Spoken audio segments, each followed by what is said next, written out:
For me, personally, being a part of the Hindu Education Plus is an honor.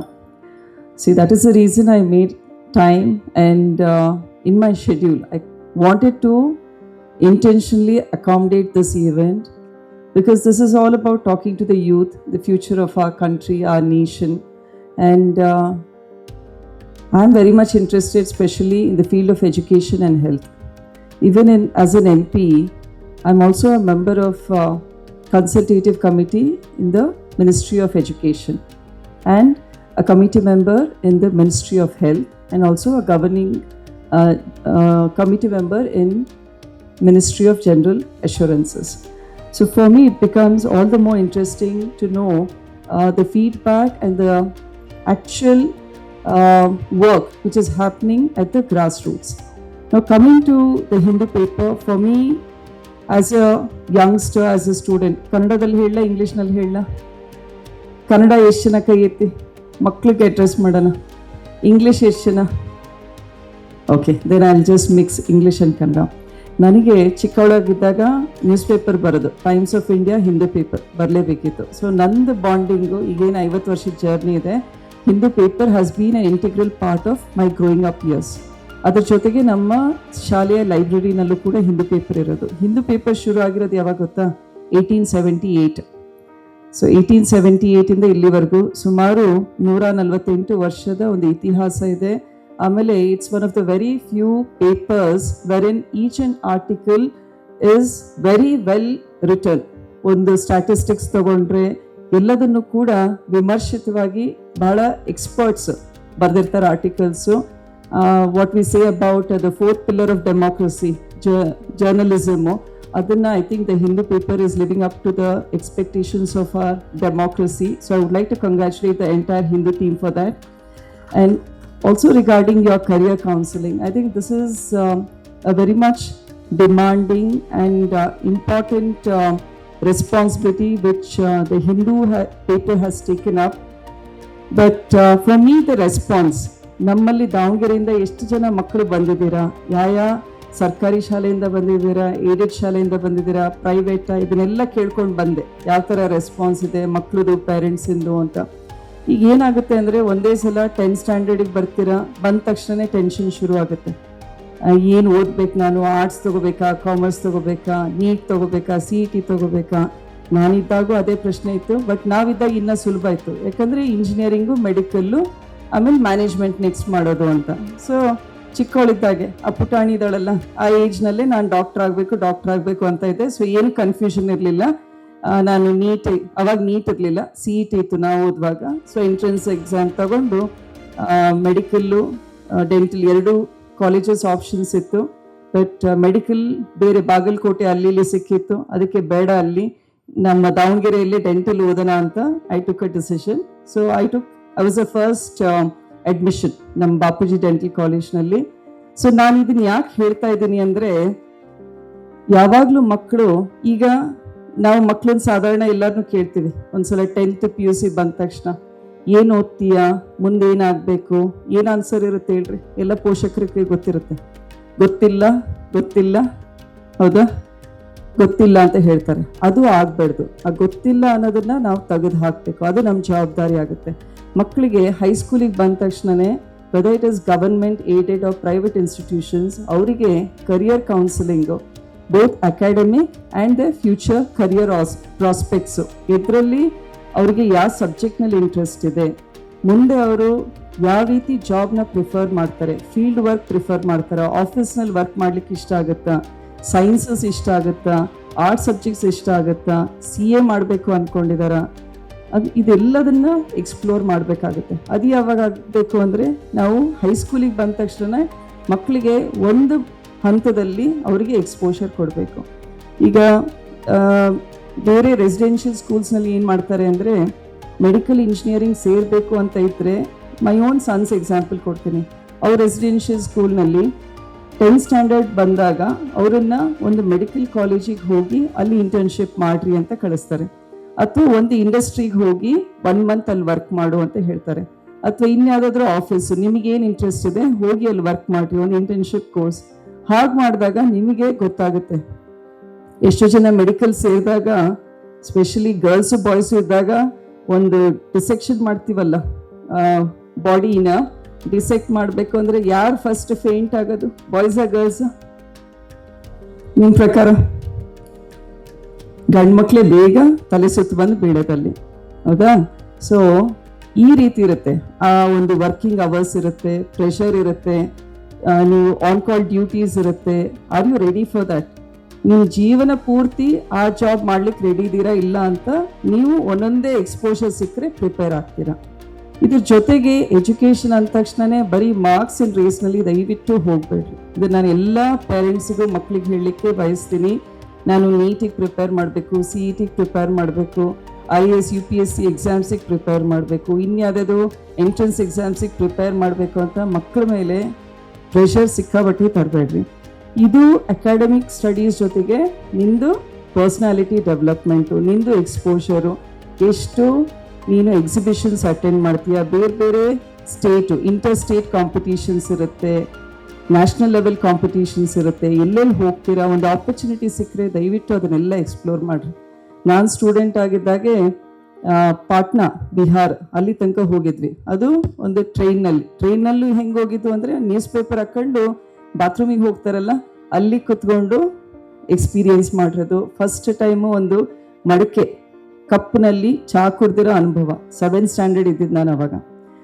ಅದಾದಮೇಲೆ scouts and guides, NCC ಇವೆಲ್ಲ ಇರುತ್ತೆ. ಮಕ್ಕಳು ಇದನ್ನೆಲ್ಲ ನೀವು ಹೋದರೆ ಬೇರೆ ಬೇರೆ ನೀವು ಸ್ಟೇಟ್ ಲೆವೆಲ್ಲು, ಆಮೇಲೆ ಡಿಸ್ಟ್ರಿಕ್ಟ್ ಲೆವೆಲ್ ಜಾಂಬೋರೀಸ್ ಎಲ್ಲ ಅಟೆಂಡ್ ಮಾಡಿದಾಗ ನಿಮಗೆ ನಮ್ಮ ಕರ್ನಾಟಕದಲ್ಲಿರುವಂತಹ ಕಲ್ಚರಲ್ ಎಕ್ಸ್ಚೇಂಜ್ ಗೊತ್ತಾಗುತ್ತೆ. ಯಾರ್ಯಾರ್ದು ಮಾತಾಡುವ ರೀತಿ ಏನು, ಅವರ ಒಂದು ಫುಡ್ ಆಯಿತು, ಕ್ಲೋತ್ಸ್ ಆಯಿತು, ಆಮೇಲೆ ಇದೆಲ್ಲದನ್ನು ನೀವು ಎಕ್ಸ್ಪೀರಿಯನ್ಸ್ ಮಾಡಿದರೆ ಇವತ್ತೇನು ಜಗಳಗಳು ಆಗ್ತಾ ಇದ್ದಾವಲ್ಲ, we are facing war, West Asia war ನಡೀತಾ ಇದೆ. ಅದರ ಜೊತೆಗೆ US ನಲ್ಲಿ ನಡೀತಾ ಇರುವಂತಹ ಟ್ರಂಪಿನ ಒಂದು ಆಟೋನಮಸ್ ಡಿಸಿಷನ್ಸ್, ಇದೆಲ್ಲದನ್ನ ಕೂಡ ನೀವು ಓಡಾಡಿದಾಗ ನಿಮಗೆ ಗೊತ್ತಾಗುತ್ತೆ. ನಾವು ಸಂವಿಧಾನದಲ್ಲಿ ಏನು ಹೇಳ್ತೀವಲ್ಲ, ಪ್ರಿಯಾಂಬಲ್ ಓದುವಾಗ ಒಂದು ಬ್ರದರ್ಹುಡ್, ಭ್ರಾತೃತ್ವದ ಭಾವನೆ ಅಂತ ಇದೆಲ್ಲ ಪುಸ್ತಕದಲ್ಲಿ ಬರೆದಿರುತ್ತೆ. ಬಟ್ ಪ್ರಾಕ್ಟಿಕಲಿ ನೀವು ಅದನ್ನು ಎಕ್ಸ್ಪೋಸ್ ಆದರೆ ಮಾತ್ರ ನೀವು ಅದನ್ನು ದೊಡ್ಡವರಾದಾಗ ಆ ಒಂದು ನಿಮ್ಮ ಆಫೀಸ್ ಸೆಟಪ್ನಲ್ಲಿ you will start taking decisions. ಆ ರೀತಿ ಒಂದು ಇನ್ಕ್ಲೂಸಿವ್ ಬಿಹೇವಿಯರ್ ಆಗುತ್ತೆ, ಪ್ರತಿಯೊಬ್ಬರಿಗೂ ರೆಸ್ಪೆಕ್ಟ್ ಕೊಡುವಂಥ ಒಂದು ಮನೋಭಾವ ಬೆಳೆಯುತ್ತೆ.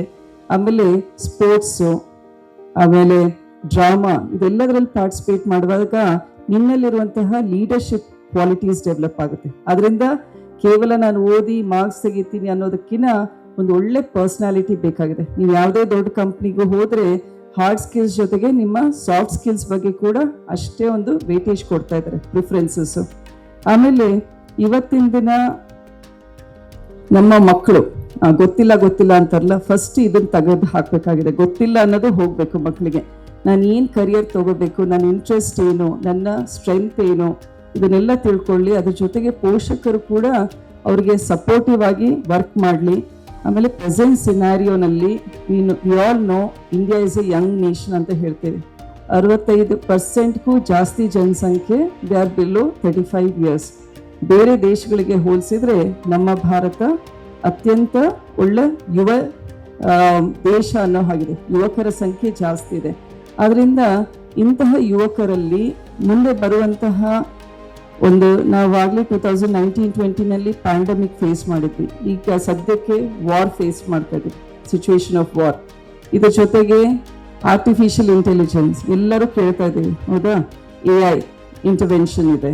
ಮತ್ತು ಇದ್ರ ಜೊತೆಗೆ ಜಾಬ್ ಸೆಕ್ಯೂರಿಟಿ, ಎಲ್ಲೆಲ್ಲಿ ಸ್ಯಾಚುರೇಷನ್ ಆಗ್ತಾ ಇದೆ, ಯಾವ ಜಾಬ್ಸ್ನಲ್ಲಿ ನನಗೆ ಮುಂದೆ 3 ವರ್ಷ 5 ವರ್ಷ ನಾನು ಜಾಬ್ ಸೇರಿಕೊಂಡು ಮತ್ತು ಕಂಟಿನ್ಯೂ ಆಗಂಗೆ ಆ ಫೀಲ್ಡ್ನಲ್ಲಿ ಎಲ್ಲಿ ಪ್ರಾಸ್ಪೆಕ್ಟಸ್ ಚೆನ್ನಾಗಿದೆ, ಇದನ್ನೆಲ್ಲ ನಾವು ನಮ್ಮ ಮಕ್ಕಳಿಗೆ 8th 9th 10th ಒಂದು ಸ್ವಲ್ಪ ಎಜುಕೇಟ್ ಮಾಡ್ಕೊಳ್ತಾ ಹೋದರೆ ಆ ಮಕ್ಕಳಿಗೂ ಕೂಡ ಒಂದು ಮೈಂಡ್ ಸೆಟ್ಟು ಕ್ಲಾರಿಟಿ ಬರುತ್ತೆ. ನಾನು ಯಾವ ಫೀಲ್ಡ್ನಲ್ಲಿ ಓದಬೇಕು, ಯಾವ ರೀತಿಯಾದ ಜಾಬ್ಸ್ನ ನಾನು ಸೆಲೆಕ್ಟ್ ಮಾಡಬೇಕು ಅಂತ. ಆಮೇಲೆ ಇನ್ನೊಂದು, ಇಲ್ಲಿ ಗವರ್ಮೆಂಟ್ ಸ್ಕೂಲ್ಸಿಂದ ಎಷ್ಟು ಜನ ಬಂದಿದ್ದೀರಾ ಸ್ಟೂಡೆಂಟ್ಸ್? ಗೌರ್ಮೆಂಟ್ ಸ್ಕೂಲಾ? ನೀನು 8th ಇದ್ದಾಗ NMMS ಎಕ್ಸಾಮ್ ಅಂತ ಏನಾದರೂ ತೊಗೊಂಡಿದ್ಯಾ? ತೊಗೊಂಡಿದ್ಯಾ? ಅದರಲ್ಲಿ ಏನಾದರೂ ಕ್ಲಿಯರ್ ಆಯ್ತಾ ನಿಂದು? ಅದ್ರ ಬಗ್ಗೆ ಹೇಳಿ ಬಾಯ್ಲಿ ಬೇಗ ಬೇಗ ಬಾ. Come by then I talk something. What is NMMS exam? ನೀನೀಗ 10th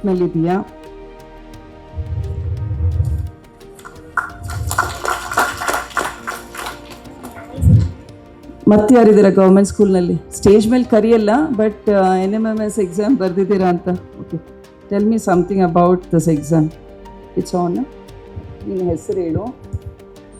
ನನ್ನ ಹೆಸರು Arun Kumar miss. NMMS exam SAT MAT ಅಂತ ಇರ್ತೈತೆ ಮಿಸ್. ಆಮೇಲೆ ಅದು mental ability MAT, SAT social science ಮತ್ತು ಮ್ಯಾಥ್ಸ್ ಮಿಸ್. ಓಕೆ, ಈಗ ನೀನು ಅದ್ರಲ್ಲಿ ಪಾಸ್ ಆದ್ಯಾ? ಎಷ್ಟು ಪರ್ಸೆಂಟೇಜ್ ಬಂದಿತ್ತು? ಪರ್ಸೆಂಟೇಜ್ ನನಗೂ ಗೊತ್ತಿಲ್ಲ ಮಿಸ್. ಬಟ್ ಕ್ಲಿಯರ್ ಆದ್ಯಾ? ಎಸ್. ಸ್ಕಾಲರ್ಶಿಪ್ ಅಮೌಂಟ್ ಬರ್ತಾ ಇದೆ ನನಗೆ? ಎಷ್ಟು ಬರ್ತಾ ಇದೆ? 12,000. ವರ್ಷಕ್ಕೆ 12,000. ಎಷ್ಟು ವರ್ಷ ಬರುತ್ತದು? 4 ವರ್ಷ ಮಿಸ್. ವೆರಿ ಗುಡ್, ಸಾಕಷ್ಟೇ, ಅದೇ ಹೇಳಬೇಕಿತ್ತು. ಈಗ ದಿಸ್ ಈಸ್ ಒನ್ ಥಿಂಗ್, ನಮ್ಮ ಗವರ್ಮೆಂಟ್ ಸ್ಕೂಲ್ನಲ್ಲಿ ಓದ್ತಾ ಇರೋ ಮಕ್ಕಳಿಗೆ, ಅದರಲ್ಲೂ SC ಕೋಟಾದಲ್ಲಿದ್ದರೆ ನಿಮಗೆ ಎಲಿಜಿಬಿಲಿಟಿ ಇರೋದು ಅರೌಂಡ್ 55% ತೆಗೆದಿರಬೇಕು ಮಿನಿಮಮ್ ಕ್ಲಾಸ್ 7th. ಆಮೇಲೆ SC ST ಇರೋರಿಗೆ 5% ರಿಲ್ಯಾಕ್ಸೇಷನ್ ಅಪ್ ಟು 50% ಇರುತ್ತೆ. Parents annual income less than 3.5 lakhs. So ಇದು ಎಲಿಜಿಬಿಲಿಟಿ ಕ್ರೈಟೀರಿಯಾ ಇರುತ್ತೆ. ಜೊತೆಗೆ ನಮ್ಮ Sainik school, KVS, NVS, private schools ಇವ್ರು ಅಪ್ಲೈ ಮಾಡೋ ಹಾಗಿಲ್ಲ. ಬಟ್ 12,000 ರೂಪಾಯಿ ಬರುತ್ತೆ ವರ್ಷಕ್ಕೆ. ಆಮೇಲೆ ಟಿಲ್ 2nd PUC ಅವ್ರಿಗೆ ಬರುತ್ತೆ. So that's a good amount, ಅವ್ರ ಎಜುಕೇಷನಿಗೆ ಹೆಲ್ಪ್ ಆಗುತ್ತೆ. ಸೊ ಈ ಇನ್ಫಾರ್ಮೇಷನ್ ಕೂಡ ನೀವು ಸರ್ಕಾರದ್ದು ನಮ್ಮ ಇನ್ಫಾರ್ಮೇಷನ್ ಕೌಂಟರ್ಸ್ನಲ್ಲಿ ಕೊಟ್ಟರೆ ಮಕ್ಕಳಿಗೆ ಭಾಳ ಹೆಲ್ಪ್ಫುಲ್ ಆಗುತ್ತೆ. ಆಮೇಲೆ ಇದ್ರ ಜೊತೆಗೆ ಕಮ್ಯುನಿಟಿ ವೈಸು, ಕಾಸ್ಟ್ ವೈಸು ಅವ್ರಿಗೆ ಸಿಗ್ತಾ ಇರುವಂತಹ ಬೆನಿಫಿಟ್ಸು ಮಕ್ಕಳಿಗೆ. ಯಾಕಂದರೆ ಎಷ್ಟೋ ಜನ ನಮ್ಮ ಆಫೀಸಿಗೆ ಬರ್ತಾರೆ ಮಕ್ಕಳು, ಇಂಜಿನಿಯರಿಂಗ್ ಸೇರಿಸಿದ್ದೀನಿ ಬಟ್ ಬ್ಯಾಂಕ್ ಲೋನ್ ಸಿಗ್ತಾ ಇಲ್ಲ ನಮಗೆ ಅಂತ. ಆಮೇಲೆ ಕಾಸ್ಟ್ ಕ್ರೈಟೀರಿಯಾ ನೋಡ್ಕೊಂಡು ಹೋದರೆ ಆ ಸ್ಟೂಡೆಂಟೇ ಎಲಿಜಿಬಲ್ ಇದ್ದಾರೆ. ಎವ್ರಿ ಇಯರ್ ಅಪ್ಡೇಟ್ ಮಾಡಬೇಕು ಪೋರ್ಟಲ್ನಲ್ಲಿ. ಸೊ ಈ ರೀತಿ ಇನ್ಫಾರ್ಮೇಷನ್ಸ್ ಮಕ್ಕಳಿಗೆ ಕೊಟ್ಟಿದ್ರೆ ಇಟ್ ಬಿ ರಿಯಲಿ ಹೆಲ್ಪ್ಫುಲ್. ಈಗ ನಾವು ಕೂಡ SS ಕೇರ್ ಟ್ರಸ್ಟಿಂದ ಮಕ್ಕಳಿಗೆ what we started, I'll tell you, ನಮ್ಮ ಸರ್ಕಾರಿ ಶಾಲೆಯಲ್ಲಿ ಓದ್ತಾ ಇರುವಂತಹ ಸ್ಟೂಡೆಂಟ್ಸಿಗೆ, ಹೈಸ್ಕೂಲ್ ಮಕ್ಕಳಿಗೆ ನಾವು MBA ಕಾಲೇಜ್, ಇಲ್ಲೇ MBA ಕಾಲೇಜಿಗೆ ಬರ್ತಾರೆ. ಆಮೇಲೆ BIT ಕ್ಯಾಂಪಸ್ಸಿಗೆ ಬರ್ತಾರೆ. ಇಲ್ಲಿ ಲೈಫ್ ಸ್ಕಿಲ್ ಪ್ರೋಗ್ರಾಮು ಮತ್ತು ಕಂಪ್ಯೂಟರ್ ಟ್ರೈನಿಂಗ್ ಮಾಡ್ತಾಯಿದ್ದೀವಿ. ಇದ್ರ ಜೊತೆಗೆ ಕ್ಯಾಂಪಸ್ ವಿಸಿಟು ತೊಗೊಂಡು ಹೋಗ್ತೀವಿ. ಪ್ರತಿಯೊಂದು ಮಗು ಅಟೆಂಡ್ ಮಾಡ್ತಾರಲ್ಲ ಅವರೆಲ್ಲರೂ ಒಂದು ಫೀಡ್ಬ್ಯಾಕ್ ಫಾರ್ಮ್ ಬರೆದು ಕೊಡ್ತಾರೆ. ಸೊ ಎಲ್ಲ ಮಕ್ಕಳು ಹೇಳೋದು ಒಂದು ಒಳ್ಳೆ ಎಕ್ಸ್ಪೋಜರ್ ಸಿಕ್ಕಿದೆ, ನಾನು ಕೂಡ PUCಗೆ ಬಂದರೆ ಇಂಜಿನಿಯರಿಂಗ್ ಮಾಡಬೇಕು ಅಂದ್ಕೊಂಡಿದ್ದೀನಿ, ಇಲ್ಲದ್ರೆ ಮ್ಯಾನೇಜ್ಮೆಂಟ್ ಕೋರ್ಸ್ ಮಾಡಬೇಕು ಅಂತ ಅಂದ್ಕೊಂಡಿದ್ದೀನಿ ಅಂತಾರೆ. ಅದು ನಮ್ಮ ಗೆಲುವು ಅಂತ ನನಗೆ ಅನಿಸುತ್ತೆ. ಆ ಮಗುವಿನಲ್ಲಿ ಒಂದು ಕನಸು ನಾವು ಬಿತ್ತಿರ್ತೀವಲ್ಲ ಅಲ್ವಾ, ನೀನು ಈಗ ಬಂದರೆ ಈ ಕ್ಯಾಂಪಸ್ ನೋಡಿದರೆ ಏನಾದರೂ ಒಂದು ಅಟ್ರ್ಯಾಕ್ಟ್ ಆಗುತ್ತೆ ನಿನಗೆ. ಇದೇ ಕಾಲೇಜಿಗೆ ಬರಬೇಕು ಅಂತ ಅಲ್ಲ, ನೀನು ಯಾವುದೇ ಕಾಲೇಜಿಗೆ ಹೋಗು, ಬಟ್ ನಾನೊಂದು ಮ್ಯಾನೇಜ್ಮೆಂಟ್ ಕೋರ್ಸ್ ಮಾಡಬೇಕು, ಇಂಜಿನಿಯರಿಂಗ್ ಕೋರ್ಸ್ ಮಾಡಬೇಕು. ಅಲ್ಲಿ ಹೋದಾಗ ನೋಡ್ತೀಯ ನೀನು ಲ್ಯಾಬ್ಸ್ ಯಾವ ಥರ ಇರುತ್ತೆ. ಸೊ ಸಮ್ಹೌ ನಿನಗೆ ಮೋಟಿವೇಟ್ ಮಾಡುತ್ತೆ. ಸ್ಪೆಷಲಿ ಈಗಿನ ಟೈಮು ಅಟೆನ್ಷನ್ ಡೆಫಿಸಿಟ್ ಎಲ್ಲರಿಗೂ. ಯಾಕೆ ಹೇಳು, ನಮ್ಮ ಬೆಸ್ಟ್ ಫ್ರೆಂಡ್ ಯಾವಾಗಲೂ ನಮ್ಮ ಪಾಕೆಟ್ನಲ್ಲಿ ಇರ್ತಾರೆ, ಹೌದಾ? ಸೊ ಆ ಫೋನನ್ನು, ಸೋಷಿಯಲ್ ಮೀಡಿಯಾನ ಬಿಟ್ಟು ನಾವು we should really concentrate and work on a career. ಅಂದರೆ ಈ ರೀತಿ ಇಂಟರ್ನ್ಶಿಪ್ಸು, ಎಕ್ಸ್ಪೋಜರ್ಸ್ ಮಕ್ಕಳಿಗೆ ಬೇಕಾಗುತ್ತೆ. ಸೊ ಇಲ್ಲಿರೋ ಪೇರೆಂಟ್ಸು ಕೂಡ ನಿಮ್ಮ ಮಕ್ಕಳಿಗೆ ಯಾರಿಗಾದರೂ ಇಂಟ್ರೆಸ್ಟ್ ಇದ್ದರೆ ಈ ರೀತಿ ಇಂಟರ್ನ್ಶಿಪ್ ಮಾಡಿರಿ ಅಂದರೆ ನಾವೆಲ್ಲ ಇನ್ಸ್ಟಿಟ್ಯೂಷನ್ಸ್ ಇದ್ದಾವೆ, ಬೇರೆ ಬೇರೆ ಕಾಲೇಜಸ್ನಲ್ಲೂ ಅವರು ಕೂಡ ದಿಲ್ ಬಿ ಮೋಸ್ಟ್ ವೆಲ್ಕಮ್. ಮಕ್ಕಳನ್ನ ಕರೆದ್ಬಿಟ್ಟು ಒಂದು ಟೂರ್ ಮಾಡಿಬಿಟ್ಟು next it will help them at least work order ಅಲ್ವಾ. ಅಲ್ಲೇ ಅದೊಂದು ಫಿಕ್ಸ್ ಆಗಿಬಿಡುತ್ತೆ. ಈಗ ನಾನು ಡೆಂಟಿಸ್ಟ್ ಆಗಬೇಕು ಅನ್ನೋದಕ್ಕೆ ಇನ್ನೊಂದು ಕಾರಣ ಇದೆ, ನನ್ನದೇ ಎಕ್ಸ್ಪೀರಿಯನ್ಸ್ ಹೇಳ್ತೀನಿ.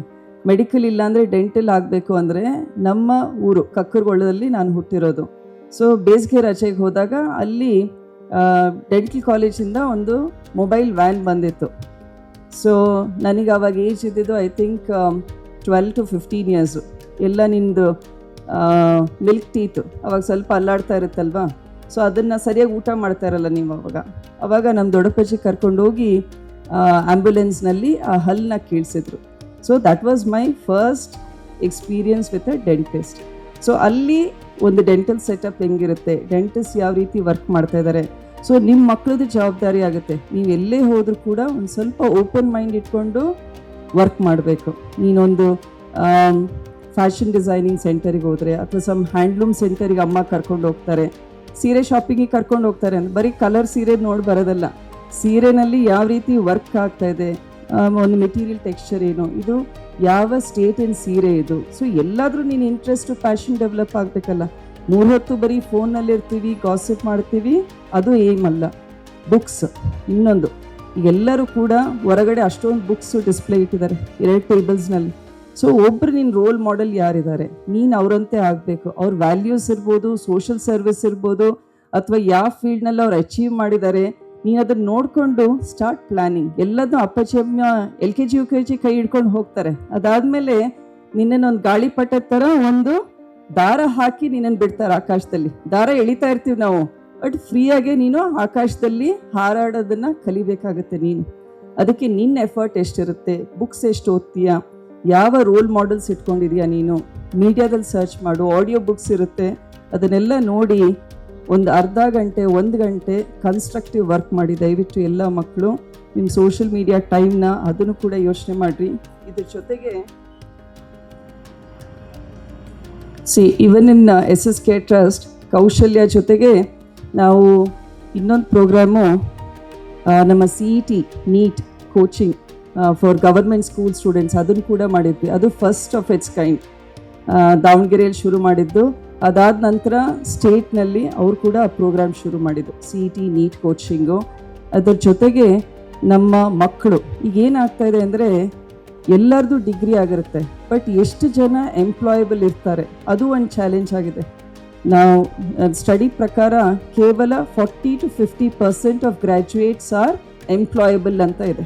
ಕೇವಲ 50%. ಇಮ್ಯಾಜಿನ್ ಮಾಡಿ, 100 ಜನ ಗ್ರ್ಯಾಜುಯೇಟ್ಸ್ ಆಗ್ತೀರಾ, ಅದರಲ್ಲಿ 50% ಅಷ್ಟೇ ಕಂಪನಿ ಅಬ್ಸಾರ್ಬ್ ಮಾಡೋಕ್ಕೆ ರೆಡಿ ಇರುತ್ತೆ.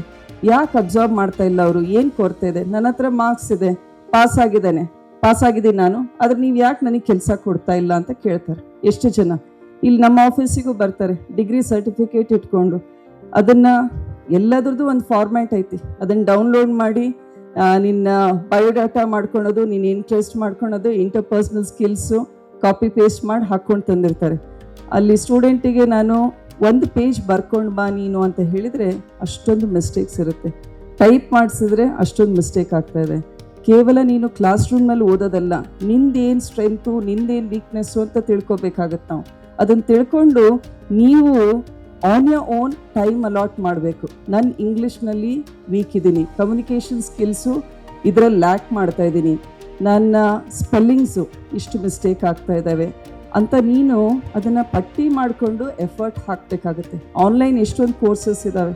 ಸೊ ಇದನ್ನೆಲ್ಲ ಮಾಡ್ಕೊಳ್ರಿ. ಅಮ್ಮ ಟೈಮ್ ಕೊಟ್ಟಿಲ್ಲ, ಅಪ್ಪಾಜಿ ಟೈಮ್ ಕೊಟ್ಟಿಲ್ಲ, ಇಲ್ಲ. ನೀನು ನಿನ್ನ ಗ್ರೋತಿಗೆ, ನಿನ್ನ ಫ್ಯೂಚರ್ಗೆ, ನಿನ್ನ ಪರ್ಸ್ನಾಲಿಟಿಗೆ ಎಷ್ಟು ಇನ್ವೆಸ್ಟ್ ಮಾಡ್ತೀರಾ ಅದು ಕೂಡ ಭಾಳ ಇಂಪಾರ್ಟೆಂಟ್ ಆಗುತ್ತೆ. ಈಗ ಡಿಗ್ರಿ ಆಯಿತು, ಓದೋದು ಮುಗೀತು, ಫುಲ್ ಸ್ಟಾಪ್ ಇಲ್ಲ. ಈಗೂ ನಾನು MP ಆದಮೇಲೆ ಓದ್ತಾ ಇದ್ದೀನಿ ಇನ್ನು ಕಾನ್ಸ್ಟಿಟ್ಯೂಷನ್ ಬಗ್ಗೆ, ಬೇರೆ ಆರ್ಟಿಕಲ್ಸ್ ಬಗ್ಗೆ. ಈಗ ನಾವು ಒಂದು ಕಮಿಟಿ ಮೀಟಿಂಗ್ ಅಟೆಂಡ್ ಮಾಡಬೇಕು ಅಂದರೆ 1000 ಪೇಜದ್ದು ಸಬ್ಜೆಕ್ಟ್ ರಿಲೇಟೆಡ್ ಮ್ಯಾಟರ್ ಇರುತ್ತೆ, ಅದೆಲ್ಲದನ್ನು ಓದ್ಕೊಂಡು ಹೋಗ್ಬೇಕಂತೆ. ಲಾಸ್ಟ್ ವೀಕ್ ಕಮಿಟಿ ಮೀಟಿಂಗ್ ಇದ್ದಾಗ ಕ್ಯಾನ್ಸರ್ ಬಗ್ಗೆ ಇತ್ತು. ಕ್ಯಾನ್ಸರಿನ ಪ್ರಿವಲೆನ್ಸ್ ಏನು, cancer out of packet expenditure, ಒಬ್ಬ ಬಡ ರೋಗಿ ಎಷ್ಟು ಖರ್ಚು ಮಾಡ್ತಾ ಇದ್ದಾರೆ, ಸರ್ಕಾರದಿಂದ ಎಷ್ಟು ದುಡ್ಡು ಬರ್ತಾ ಇದೆ, ಇದನ್ನೆಲ್ಲ ಓದ್ಕೊಂಡು ಹೋಗಿ ಸರ್ಕಾರ ಏನು ಬೆನಿಫಿಟ್ಸ್ ಕೊಡ್ತಾ ಇದೆ, ಯಾವ ರೀತಿ ನಾವು ಇಂಪ್ರೂವ್ ಮಾಡ್ಬೋದು, ಅದರಲ್ಲಿ ನಾವು ಸಜೆಷನ್ಸ್ ಕೊಟ್ಟಾಗ ಪಾಲಿಸಿ ಸರ್ಕಾರದಿಂದ ಏನು ಪ್ರೋಗ್ರಾಮ್ಸ್ ತರ್ತಾರಲ್ಲ ಅದರಲ್ಲಿ ಚೇಂಜಸ್ ಮಾಡ್ಕೊಂಡು ಬರ್ತಾರೆ. ಸೊ ಲೈಫ್ ಲಾಂಗ್ ಸ್ಟೂಡೆಂಟ್ ಅಂತ ಇರುತ್ತೆ, ಓದೋದಕ್ಕೆ ಕೊನೆ ಇರೋದಿಲ್ಲ. ನಿನ್ನ ಜೀವನ ಪರ್ಯಂತ ಒಬ್ಬ ವಿದ್ಯಾರ್ಥಿಯಾಗಿಯೇ ಇರಬೇಕು. ಆವಾಗ ಮಾತ್ರ ನೀನು ಸಮಾಜದಲ್ಲಿ ಒಳ್ಳೆ ಕೆಲಸ ಮಾಡಲಿಕ್ಕಾಗುತ್ತೆ. ನೀನು ಇನ್ನೊಬ್ರಿಗೆ ತೋರ್ಸೋಕೆ ಇರೋದು ಬೇಕಾಗಿಲ್ಲ, ನೀನೇ ಒಂದು ಸ್ಟ್ಯಾಂಡರ್ಡ್ ಸೆಟ್ ಮಾಡ್ಕೊ. ನಾನು ಈ ರೀತಿ ಇರ್ತೀನಿ, ನಂದು ಊಟದ ಟೈಮು, ಎಕ್ಸಸೈಸಿನ ಟೈಮು, ಆಮೇಲೆ ನಾನು ಯಾವ ರೀತಿ ಒಂದು ವರ್ಷದಲ್ಲಿ, ಈಗ ನೀವು ಸೋಷಿಯಲ್ ಸರ್ವಿಸ್ ಮಾಡಬೇಕು ಅಂದರೆ ಒಂದು NGO ಓಪನ್ ಮಾಡಬೇಕಾಗಿಲ್ಲ. ಆ್ಯಸ್ ಸ್ಟೂಡೆಂಟ್ಸ್ ಬ್ಲಡ್ ಡೊನೇಷನ್ ವರ್ಷಕ್ಕೆ 1 ಸಲ, girls minimum 3 times blood donate ಮಾಡ್ಬೋದು, ಬಾಯ್ಸ್ 4 times ಡೊನೇಟ್ ಮಾಡ್ಬೋದು. ಕೇವಲ 350 ml ಬ್ಲಡ್ ತೊಗೊಳ್ತಾರೆ. So you make up your mind, ನನ್ನ ಬರ್ಡೇ ನಿನ್ನ ಬರ್ಡೇ, ಅಥವಾ ನಿನಗೆ ಅಪ್ಪಾಜಿ ಇಷ್ಟ ಇದ್ದರೆ, ಎಲ್ಲ ಗರ್ಲ್ಸಿಗೆ ಅಪ್ಪಾಜಿನೇ ಫೇವ್ರೇಟ್ ಅಲ್ವಾ, ಸೊ ನಿಮ್ಮ ತಂದೆ ಬರ್ಡೇ ದಿನ ಹೋಗಿ ವರ್ಷಕ್ಕೆ 1 ಸಲ ಬ್ಲಡ್ ಡೊನೇಟ್ ಮಾಡಿ. So that is one kind of social service you can involve yourself. ಇದೆಲ್ಲದನ್ನು ಮಾಡಬೇಕು. ಈಗ ನಾನು ಓದ್ತೀನಿ, ನೆಕ್ಸ್ಟು ಕೆಲಸ ಮಾಡ್ತೀನಿ, ಆಮೇಲೆ ಸೋಷಿಯಲ್ ಸರ್ವಿಸ್ ಮಾಡ್ತೀನಿ. No, everything should happen simultaneously together. ಹೌದಾ? ಆ ರೀತಿ ಮಾಡ್ಕೊಂಡು ಹೋಗ್ರಿ. SSK ಟ್ರಸ್ಟಿಂದ ಸಾಕಷ್ಟು ಸ್ಟೂಡೆಂಟ್ ಪ್ರೋಗ್ರಾಮ್ಸ್ ಮಾಡ್ತಾ ಇದ್ದೀವಿ ನಾವು. SSK ಟ್ರಸ್ಟ್ ಸ್ಟೂಡೆಂಟ್ ವಿಂಗ್ ಅಂತ ಶುರು ಮಾಡಿದ್ದೀವಿ. ನಮ್ಮಲ್ಲಿ 35 ಸಂಸ್ಥೆಗಳಿದ್ದಾವೆ.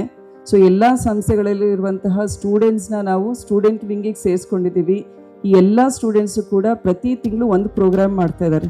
ಈ ಪ್ರೋಗ್ರಾಮಿಂದ ಔಟ್ಕಮ್ ಏನಾಗಿದೆ ಅಂದರೆ, ಒಂದು batch of students law course ಓದ್ತಾ ಇರ್ತಾರೆ, ಇನ್ನೊಬ್ಬ ಸ್ಟೂಡೆಂಟು MBBS ಮಾಡ್ತಾ ಇರ್ತಾರೆ, ಇನ್ನೊಂದು ಬ್ಯಾಚು ಇನ್ನೊಬ್ಬರು ನರ್ಸಿಂಗ್ ಮಾಡ್ತಾ ಇರ್ತಾರೆ. ಸೊ ಇಮ್ಯಾಜಿನ್, ಇವರೆಲ್ಲರೂ ಸೇರಿಕೊಂಡು ಒಂದು ಪ್ರೋಗ್ರಾಮ್ ಮಾಡಿದರೆ ಏನಾಗುತ್ತೆ. ನನ್ನ ಮಕ್ಕಳ ಜೊತೆ ನಿಮ್ಮ ಹತ್ರ ಮಾತಾಡ್ತಿದ್ದೀನಲ್ಲ, ಹೀಗೆ ಎಲ್ಲ ಮಕ್ಕಳ ಜೊತೆ ಇಂಟ್ರ್ಯಾಕ್ಟ್ ಮಾಡಿದೆ. ಅವಾಗ ಏನಂದರು, ಮೇಡಮ್ ನೆಕ್ಸ್ಟ್ ನನಗೇನಾದರೂ ಲೀಗಲ್ ಇಶ್ಯೂ ಬಂತು ಅಂದರೆ I know whom to go to ಅಂತ. ಹೌದಾ?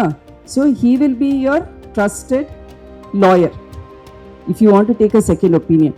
ನೆಕ್ಸ್ಟ್ ಹೆಲ್ತ್ ಇಶ್ಯೂ ಆಯಿತು, ಆ ಸ್ಟೂಡೆಂಟು ಯಾವುದಾದ್ರೂ ಫಿಸಿಷಿಯನ್ ಆಗಿ ದೊಡ್ಡ ಮಟ್ಟದಲ್ಲಿ ಆಗ್ತಾರೆ ಅಂದರೆ you can always go and consult them. So ಈ ರೀತಿ ಒಂದು ನೆಟ್ವರ್ಕಿಂಗ್ ಆಗುತ್ತೆ ನಿಮ್ಮಲ್ಲೇ ಸ್ಟೂಡೆಂಟ್ಸ್ನಲ್ಲಿ. ಸೊ ಆದ್ದರಿಂದ ಈ ಎಲ್ಲ ಪ್ಲ್ಯಾಟ್ಫಾರ್ಮ್ಸ್ನ ದಯವಿಟ್ಟು ನೀವು ಮಕ್ಕಳು ಎಕ್ಸ್ಪ್ಲೋರ್ ಮಾಡಿ. ನೆಕ್ಸ್ಟ್ ನೀವು ಕಾಲೇಜಸ್ಸಿಗೆ ಹೋದಾಗ ಪ್ರತಿಯೊಂದು ಇನ್ಸ್ಟಿಟ್ಯೂಷನ್ನಲ್ಲೂ ಕೂಡ ಈ ರೀತಿಯಾದಂತಹ ಅಸೋಸಿಯೇಷನ್ಸು, ಬಾಡೀಸ್ ಇರ್ತವೆ. ನಾನು ಬರೀ ಓದಬೇಕು ಇಲ್ಲ, ಓದಿನ ಜೊತೆ ಇವೆಲ್ಲ ಮಾಡಿದರೆ ಅವಾಗ ಮೊಬೈಲ್ ಯೂಸೇಜ್ ಕಡಿಮೆ ಆಗುತ್ತೆ. ಹೌದಾ? ಸೊ ಏನೋ idle mind is devil's workshop ಅಂತಾರೆ. ಹೌದಾ? ಕರೆಕ್ಟ್ ತಾನೇ ಅದು?